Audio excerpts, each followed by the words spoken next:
مفتی اعظم پاکستان حضرت مفتی محمد شفیع رحمۃ اللہ علیہ دارالعلوم کراچی کے بانی، اور حضرت مفتی تقی عثمانی صاحب دامت برکاتہم العالیہ، حضرت مفتی رفیع عثمانی صاحب دامت برکاتہم العالیہ، ان کے والد ایک مرتبہ یہ اپنے شیخ حضرت مولانا اشرف علی تھانوی رحمۃ اللہ علیہ کی خدمت میں حاضر ہوئے۔ کہنے لگے حضرت یہ جو شعراء ہوتے ہیں نا، یہ بڑا بات کو اونچا نیچا کر دیتے ہیں، کوئی چیز انہیں اچھی لگے بہت اونچی لے جاتے ہیں، کسی کو نیچے گرا دیتے ہیں۔ افراط اور تفریط شعراء کے مزاج کا حصہ ہے۔ اب بات کیا بنی؟ بات یہ بنی تھی کہ انہوں نے حضرت مولانا روم رحمۃ اللہ کا ایک شعر پڑھ لیا تھا، تو ان کے وہ اندر اٹک گیا تھا کہ یہ کیا کہہ دیا مولانا روم نے۔ تو انہوں نے حضرت کو شعر سنایا کہ حضرت یہ مولانا روم فرماتے ہیں، یک زمانہ صحبت با اولیاء، یک زمانہ صحبت با اولیاء، بہتر از 100 سالہ طاعت بیریا، کہ ایک لمحے کی اللہ والوں کی صحبت 100 سال کی عبادت سے بہتر۔ تو کہنے کہ حضرت اس میں نا انہوں نے لگتا ہے بہت کوئی مبالغہ کر دیا ہے، یہ کیا بات ہے کہ ایک لمحے کی صحبت اور 100 سال کی عبادت سے بھی بہتر۔ حضرت تھانوی رحمۃ اللہ نے فرمایا کہ جی یہ شعر میں آپ کو پڑھ کے سناؤں؟ جی سنا دیجئے۔ اب حضرت تھانوی رحمۃ اللہ علیہ نے اس شعر کو پڑھ کے سنایا۔ وہ کیسے سنایا؟ یک زمانہ صحبت با اولیاء، بہتر از 1,00,000 سالہ طاعت بیریا۔ تو مفتی صاحب نے عرض کیا حضرت مجھ سے 100 سال سمجھ نہیں آ رہے، تو آپ نے 1,00,000 سال پڑھ دیا۔ 1,00,000 سال کی بیریا عبادت سے بہتر ہے اللہ والوں کی صحبت۔ حضرت تھانوی رحمۃ اللہ نے فرمایا کہ دیکھو بھئی، اگر کوئی بندہ 1,00,000 سال بے ریا عبادت کرے تو کیا خاتمہ بالخیر کی کوئی گارنٹی ہے اس کے پاس؟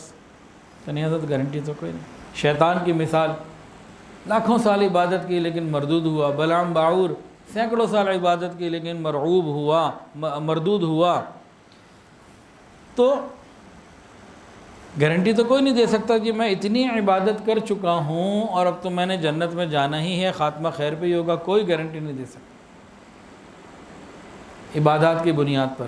حضرت تھانوی نے ان کو بتایا کہ نبی علیہ السلام نے فرمایا ہم رجال لا یشقی جلیسہم، کہ کچھ لوگ اللہ کے نیک بندے ایسے ہوتے ہیں کہ ان کی صحبت میں بیٹھنے والے یہ بدبخت نہیں ہوتے۔ اور بدبخت کون نہیں ہوتا؟ جس کا خاتمہ ایمان پر نہ ہو۔ جس کا خاتمہ ایمان پر ہو جائے یہ بدبخت نہیں ہو سکتا۔ تو ہم رجال لا یشقی جلیسہم، یہ ایسے لوگ ہوتے ہیں ان کے پاس بیٹھنے والا بدبخت نہیں ہوتا۔ تو حدیث پاک بتا رہی ہے کہ اللہ والوں کی صحبت میں خاتمہ بالخیر کی نعمت اللہ نے رکھی ہے۔ اللہ رب العزت نے صحبت کے اندر برکات رکھی ہیں۔ امام قشیری رحمۃ اللہ نے لکھا کہ جتنے بھی بڑے بڑے علماء گزرے، محدثین گزرے، فقہاء گزرے، سب نے کسی نہ کسی کی صحبت پائی، بغیر صحبت کے کوئی نہیں بنا۔ اور تمام اماموں میں سب سے بڑے امام کون ہیں؟ حضرت امام اعظم امام ابو حنیفہ رحمۃ اللہ علیہ۔ تو امام اعظم کو امام اعظم اس لیے کہتے ہیں کہ باقی جتنے بھی ہیں نا، یہ سب امام صاحب کے ڈائریکٹ شاگرد ہیں یا شاگردوں کے شاگرد ہیں۔ اب امام اعظم امام حنیفہ رحمۃ اللہ علیہ نے کن کی صحبت پائی؟ انہوں نے پائی ہمارے سلسلہ عالیہ نقشبندیہ کے ایک بزرگ تھے حضرت امام جعفر صادق رحمۃ اللہ علیہ، ان کی صحبت پائی۔ اور امام جعفر صادق رحمۃ اللہ علیہ نے کن کی صحبت پائی؟ انہوں نے پائی امام قاسم بن محمد بن ابوبکر صدیق رضی اللہ عنہ کی صحبت پائی۔ اور یہ امام قاسم جو ہیں یہ کون ہیں؟ یہ فقہائے 7 مدینہ میں سے ہیں۔ مدینہ طیبہ کے 7 جو فقہاء مشہور ہیں ان میں سے ایک ہیں، اور بڑے مقام کے یہ اللہ والے تھے، فقیہ تھے۔ عمر ابن عبد العزیز رحمۃ اللہ علیہ سے پوچھا گیا کہ آپ کی نظر میں خلافت کا صحیح حقدار کون ہے؟ انہوں نے کہا میرے اختیار میں ہو تو امام قاسم بن محمد کو بنا دوں۔ ایسے تھے۔ تو امام ابو حنیفہ رحمۃ اللہ علیہ نے امام جعفر صادق رحمۃ اللہ علیہ کی صحبت پائی۔